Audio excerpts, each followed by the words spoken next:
Now, page 4, the socialist candidates for president collective attack on this constitutional republic. You've got to hand it to them.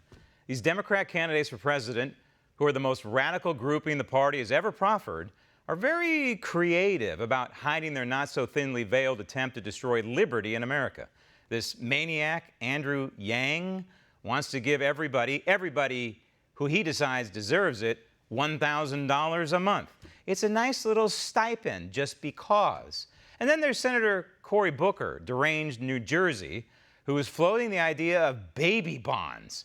This free money would be divvied out when each qualifying person turns 18. A nice little nest egg of about $50,000 each, just because. And then there's Senator Bernie Sanders with free college just because. And not to be outdone, Senator Kamala Harris. She's got another creative way to rob Peter to pay Paul, an annual monetary gift to certain people or families disguised as a tax credit just because. But all of these schemes are nothing more than blatant attempts to redistribute wealth cloaked in the patina of fairness, basic universal income. And they all run counter to who and what we are as a nation, founded on rugged individualism, freedom, and limited government. Under these plans, Americans would lose their identity and, just as importantly, would lose their will to accomplish, create, and invent.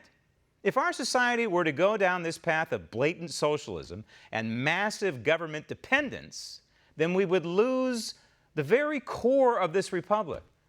But she doesn't care. Kamala is on a mission to get elected president in order to deliver us to the promised land of even bigger government.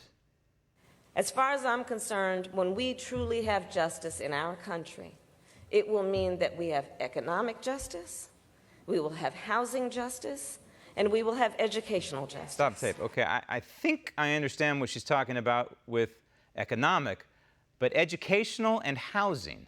Educational and housing justice. See, this is the slippery slope with socialism, aka Marxist socialism. It starts with something like food stamps, right? It's basically free food, free money for food. But it's not free. Of course, it comes from the taxpayers, but that's not important here. It's free food. And then we graduate to stuff like Obama phones. Remember the free phones?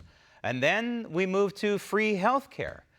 Through Obamacare and possibly Medicare for all. And then all the shackles are off, right? What's next to be free?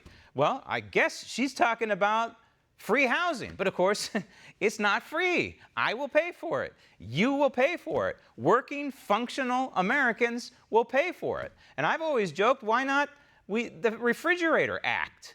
The Refrigerator for all. I mean, what's more important than health care? What's more important than the Obama phones? Well, everybody needs a refrigerator, so we need to have refrigerators for all. This is what's next. And as far as education justice, I presume she's talking about college for all, free college, as Bernie Sanders would call it. But again, it's not free.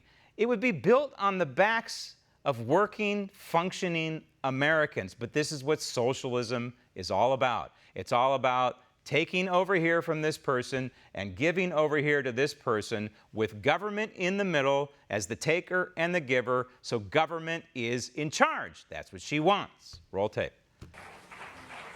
And there must be, and we need leaders who will fight to get us there. Stop tape. Now remember, this woman ostensibly was a top prosecutor in California, the largest in terms of population in the nation.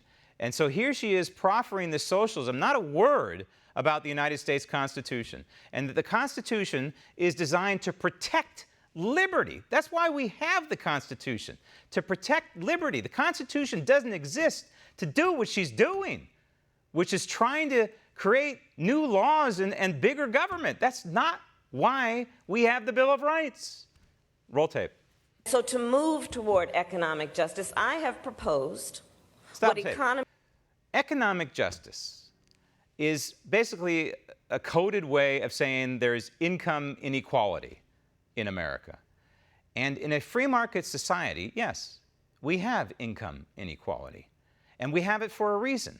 It's so people who are on the lower end of the income scale can move to the middle or higher end. Want to see more videos like this? Click on the link below and subscribe to One America News on YouTube, and call your cable provider and kindly demand that One America News is added to your lineup.